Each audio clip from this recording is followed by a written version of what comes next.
for the next chapter. Yeah, I was just about to come find you. Let's see what it says.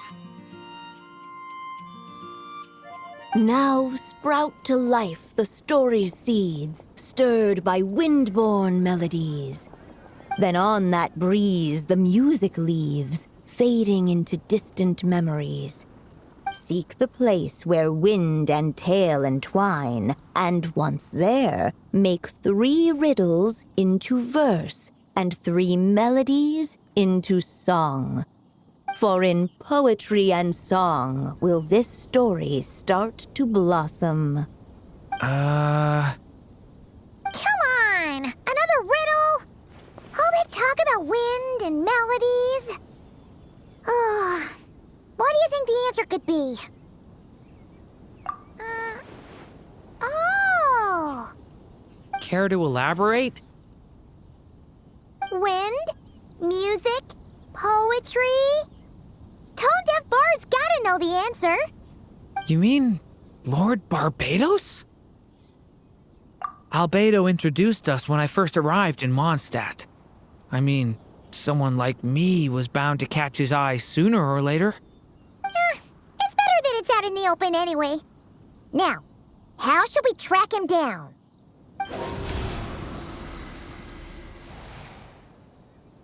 I'm pretty sure he's already caught wind of what's going on here. Why don't we just see where the wind takes us? Right. He definitely makes it easy to forget he's a real god sometimes.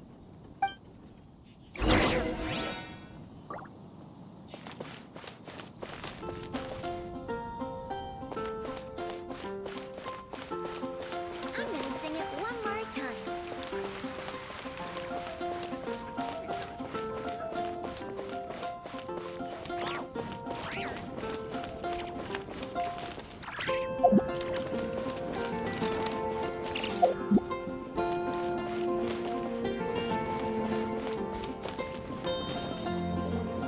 Traveler, Paimon! What a sight for sore eyes! And the little dragon from the fairy tale world. I heard your voices calling out to me on the wind. Something about needing help with a riddle?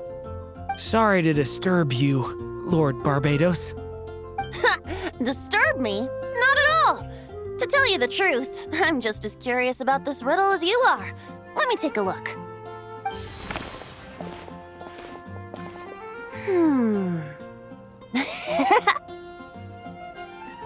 What is it? Did you figure out the answer? 3 riddles and 3 melodies. That sure takes me back. The answer you seek lies hidden in memory. Looks like running to Tone-Deaf Bard was the right call after all. Long ago, those mages came to Mondstadt, seeking to test their strength against mine. But I replied, let us make music, not war, and resolve our conflicts through song. So I strummed my lyre and sang them this verse. O wind, welcome now, my guests. Pass through verdant leaves unseen, where shape your formless self may take, and offer up a graceful scene, a fleeting gift for welcome's sake. Leap at the edge of a sea of clouds, where land meets sky and sky meets ground. There frighten off the noisy crowds and bring my guests a calm profound. Fly beneath the stars up high, where mortal noise is swept aside, that my dear guests with starry eyes may share the dreams they hold inside. Now go to where I vowed to keep a quiet spot for them to sleep. No clash, no contest bars the way, just tea and mirth to fill the day. There you have it, the 3 melodies. As for the answers to those 3 riddles, I trust you can guess them by now. The woods, the edge of a cliff, and the sky? Correct! Funnily enough, your mother was also the first to solve it. all that time ago. There must be some kind of special rapport between those who write stories and those who sing them. The woods, a cliff, and the sky. Oh! So that's where it is! I suppose the spot that answer points to is where you're headed next. You should know, after solving my riddle, the mages even accepted my proposal and made that location their official meeting spot. And going by what your book is suggesting, once you found it, you might want to try playing the melody I just shared with you. Guess you can be pretty reliable when it counts, huh? Great Animal Archon? Thanks for the help, Lord Barbados. Still got questions for me, huh? Yeah, you must have read countless tales in your time, being a wandering bard and all. In your experience, why might an author consider a story unfinished? Unfinished?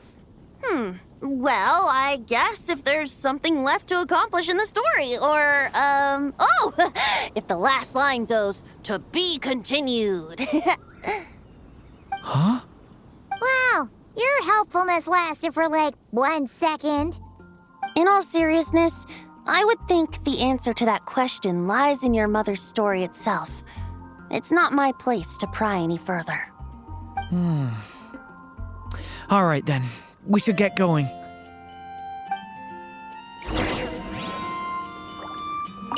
I wonder when their next meeting will be.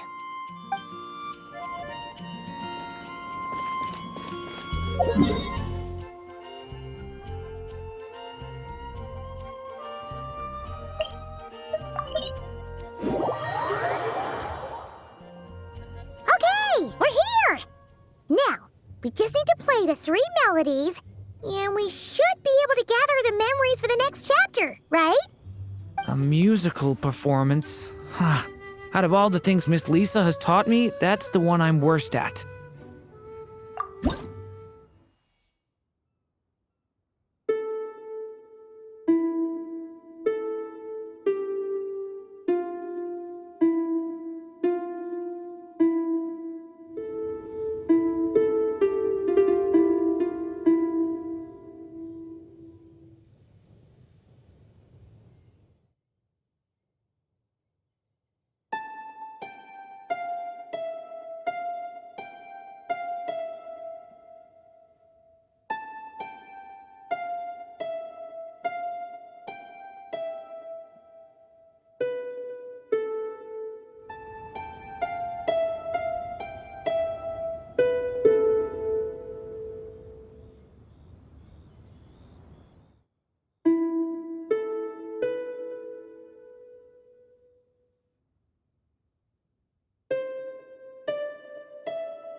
Even a war that shook the world could not halt the witches' gatherings. Yet even so, with the passing of time, 3 of their teacups no longer came to be set. The witches did not linger long in sorrow, for the Story Witch had brought glad tidings of her own. Born was her dragon child, safe and sound. Her fellow witches offered up their blessings, eagerly debating how to celebrate the child's birth.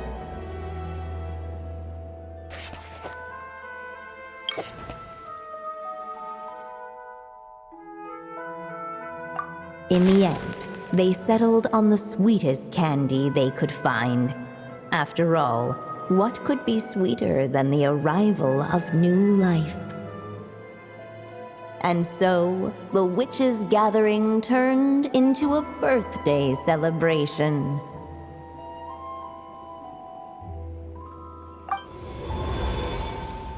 So, we're back in the story world, huh? As if from nowhere, new guests appeared at the witch's table. Perhaps they too had come to celebrate the dragon child's birthday.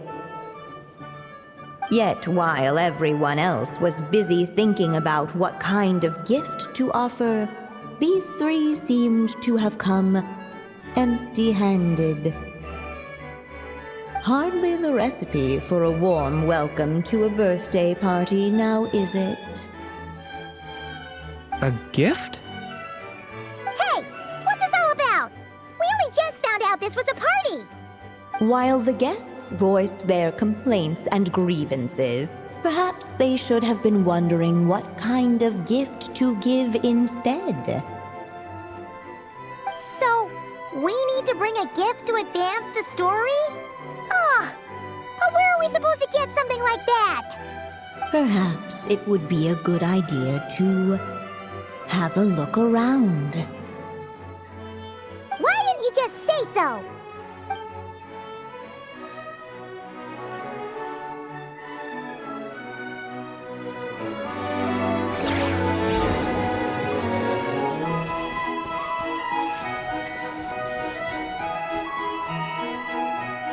Hey, could we use these as gifts, maybe? At last, the guests found something. Guess that's a yes then. Which one should we go for? Still, the guests wondered what kind of gift might the little dragon really want.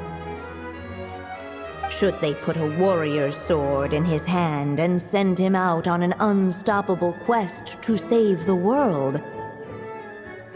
Or perhaps a wandering hero's slingshot and the promise of a life of endless, uncharted adventure?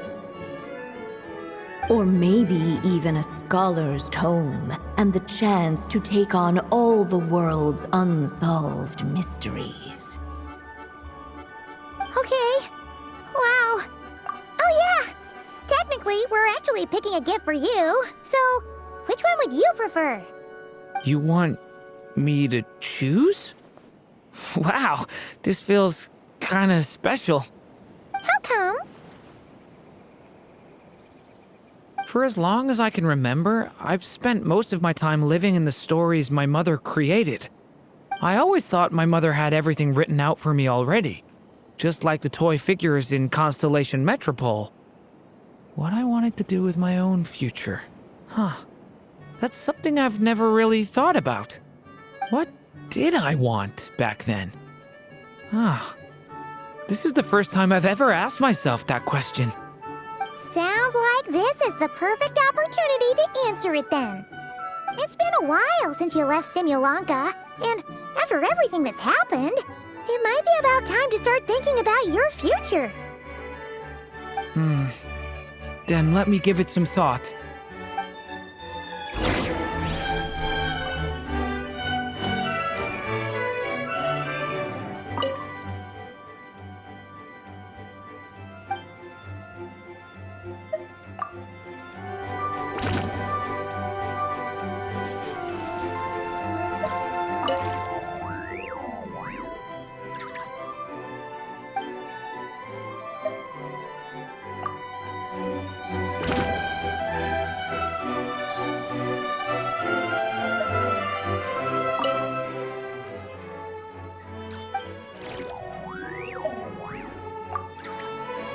The guests hesitated, and not without good reason. Given how much this gift would mean to the little dragon, a bit of careful thought could go a long way.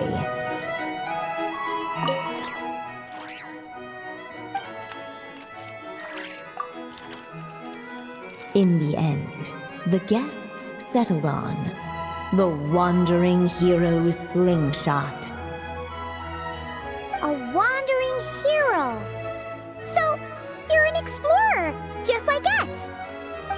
I guess you inspired me.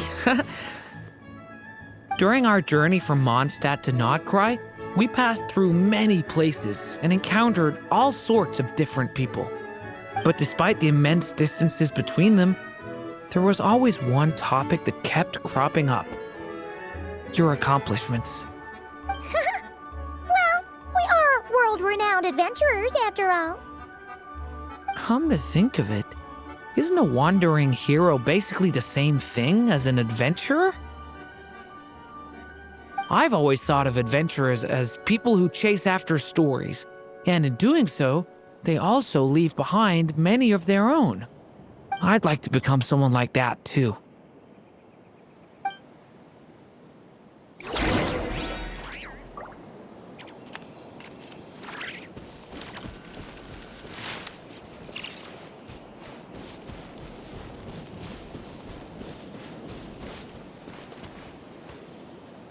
Alright, they should let us in now that we've got a gift, right? Hello there. Brought a gift this time? The newly arrived guest presented his gift, wishing the little dragon a future as a wandering hero, free and unburdened. Accepting the guest's blessing, the Story Witch invited him and his friends to take their place around the table. Finally, she could introduce them all to her dragon child, telling all in attendance about the moment of his hatching, and of course, the name he'd been given. It was then that the Seer Witch, diviner of the stars, withdrew her gaze from the heavens and turned a sorrowful glance upon the little dragon. You gave him the same name as that evil dragon? That's right. But the life I intend for him shall be very different. What folly to love so blindly. For as you must know, a name is the mirror of destiny itself. He who bears an evil dragon's name must also inherit the fate of its previous owner. His fate has been foretold. Then I'll rewrite it. The witches at the table fell silent, for they knew the Seer Witch's words had never once proven wrong. Yet, just as clearly, they recognized the Story Witch's resolve, for there is scarce a force in this world more fearsome than a mother's love. At last, the Merry Witch stepped forward, dispelling the uneasy silence. So be it. Then we'll all lend a hand. Together, we shall rewrite this child's fate. You mean to defy one of the fundamental rules of this world? I refuse to be shackled by such rules. Besides, this is a witches' gathering, is it not? What could be more fitting a subject for this occasion than to defy them? Oh? Sounds like an interesting experiment. I suppose, were we to succeed in this endeavor, we might bring a touch of wonder to this otherwise dreary sky of stars.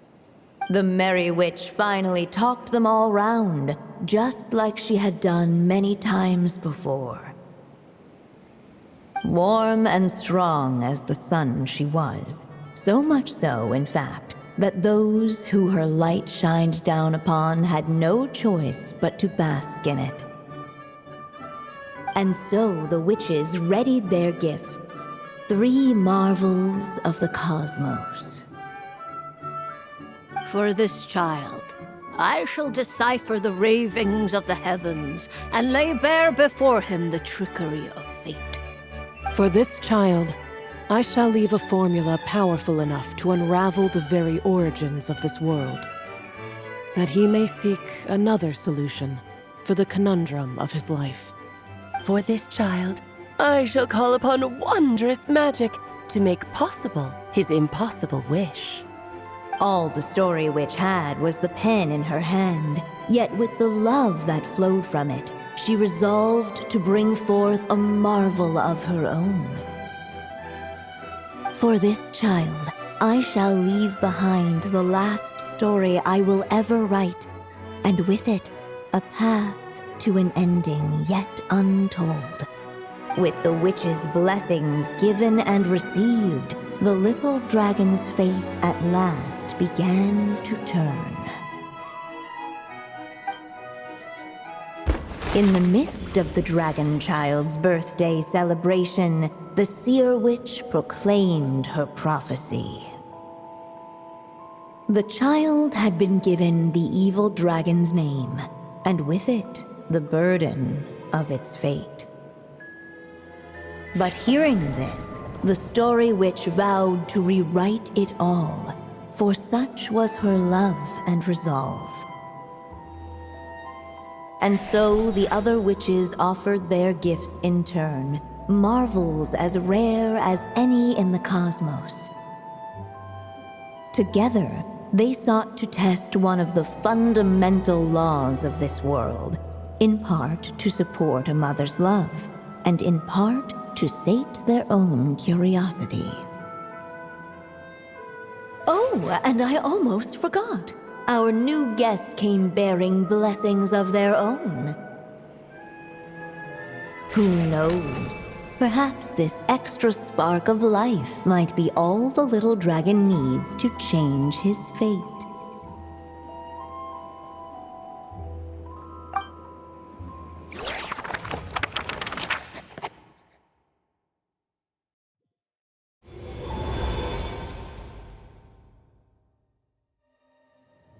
Yep. Looks like we've completed this chapter, too. Those witches in the story were the mages of the Hexen Circle, right? They sure seem to care a lot about you, Durin. But, Paimon kinda had trouble following their conversation. Just a bunch of mystery, as usual. The evil dragon's fate. Oh, is that what you're worried about? But didn't we already take care of that?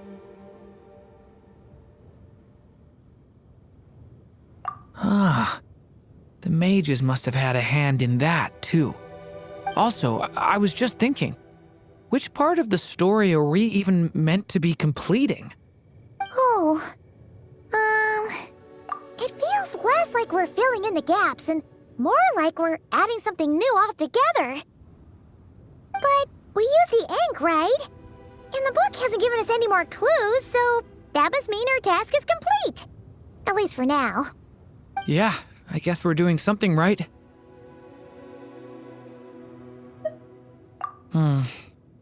Maybe I'm overthinking things. It's just, this is my mother's final wish, so I don't want to mess it up. Anyway, thanks for all your help. I'll let you know as soon as the book reveals a hint about the next chapter. Okay then. See you in the next chapter.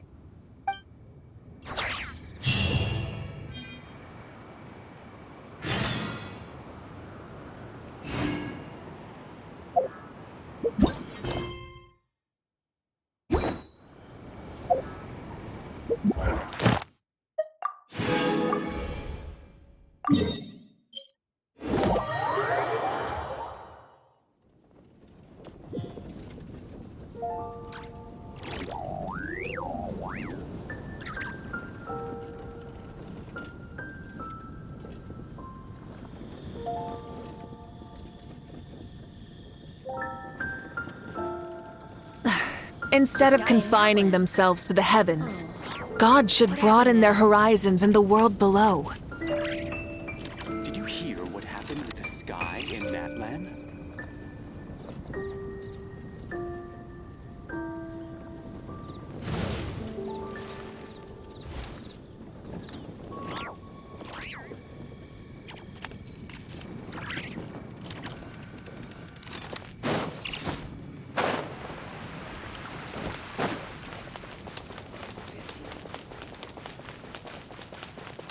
Ad Astra. Thank you for complete. Ad Astra Abyss.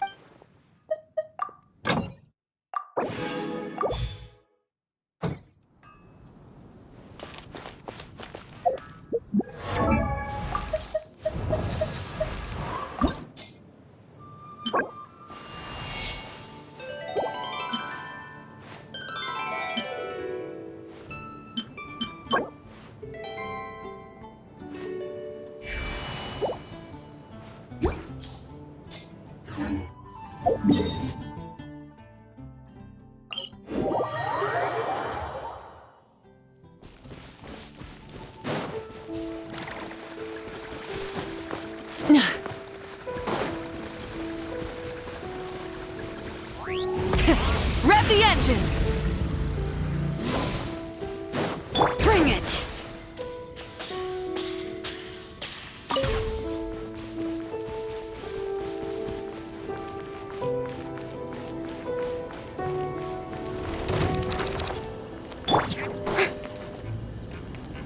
Shower me with praise! Light it up!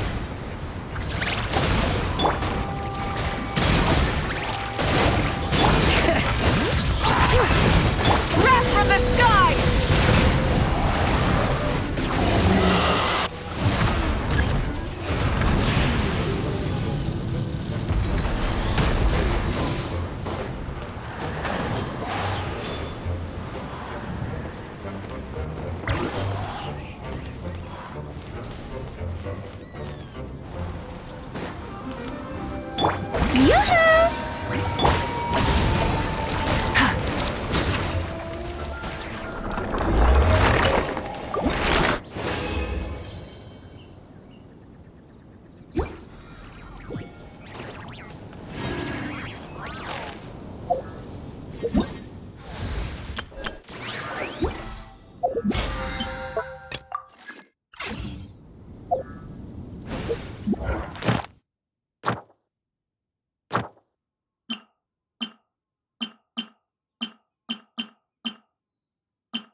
Sand is the natural enemy of fire and civilization.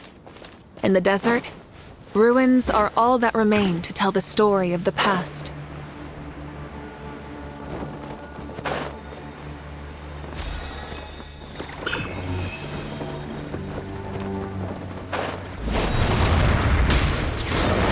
Burn it down! Strike a pop! Bring it! Ugh, what a pain! Everybody stand back! Hear the echoes of the valley! Let the world collide! Light of the blazing sun!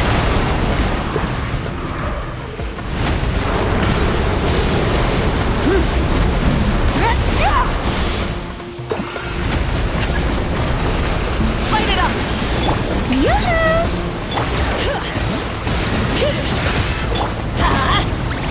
Wrath from the sky!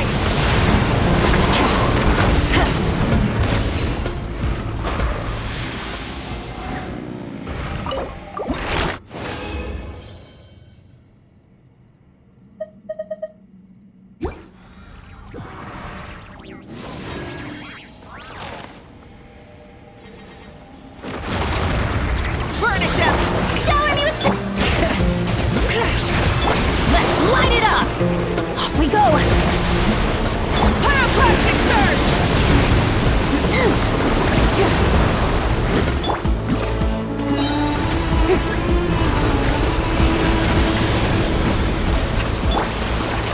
Light it up!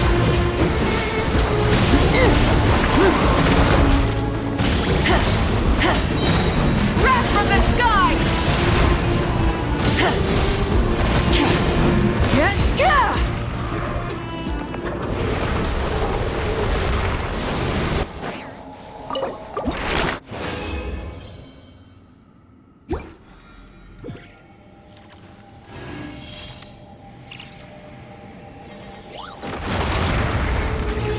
Rise with the sun!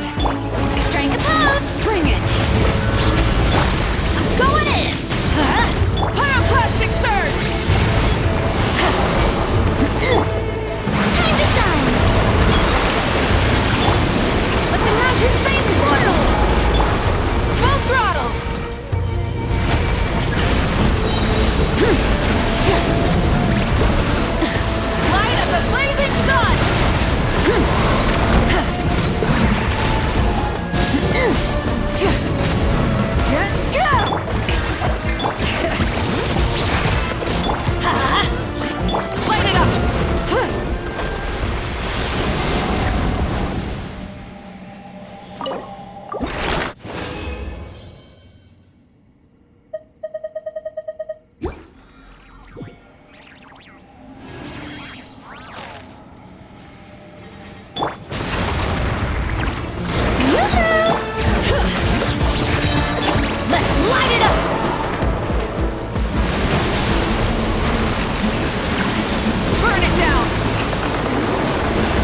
sticks!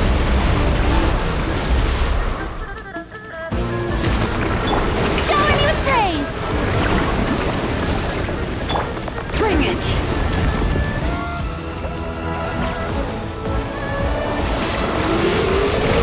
Letting great names echo! Wrath from the sky! Let the world come alive! Everybody stand back! Rise with the sun!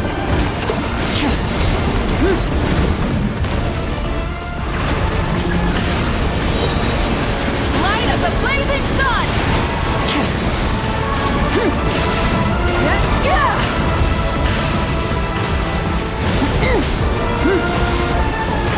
Strike a pose!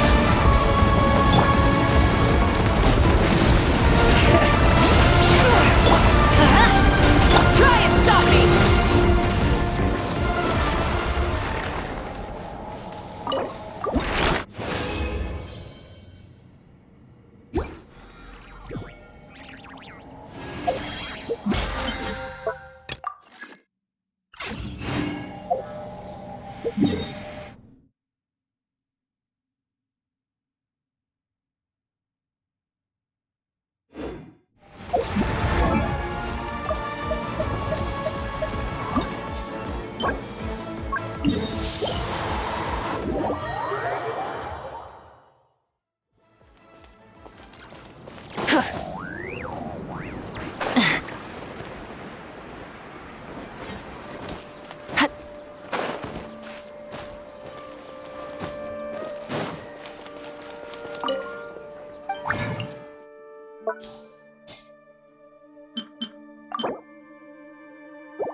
you